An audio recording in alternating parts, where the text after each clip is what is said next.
गाऊन घालून काय ऑलिम्पिक मध्ये जायचं आहे काय? माझं हे काम झालं तर तुझी ती पण इच्छा पूर्ण करतो. अरे पण मुलगीच्या घरापाशी कोण गाऊन घालायला बोल का? अरे मी गावांवर थांबलोय बघा. माझा विचार जरा दुसरं काहीतरी घालायचा होता.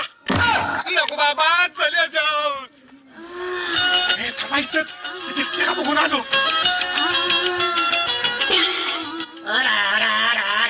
दाजी काय शिवग्याला आलाय काय?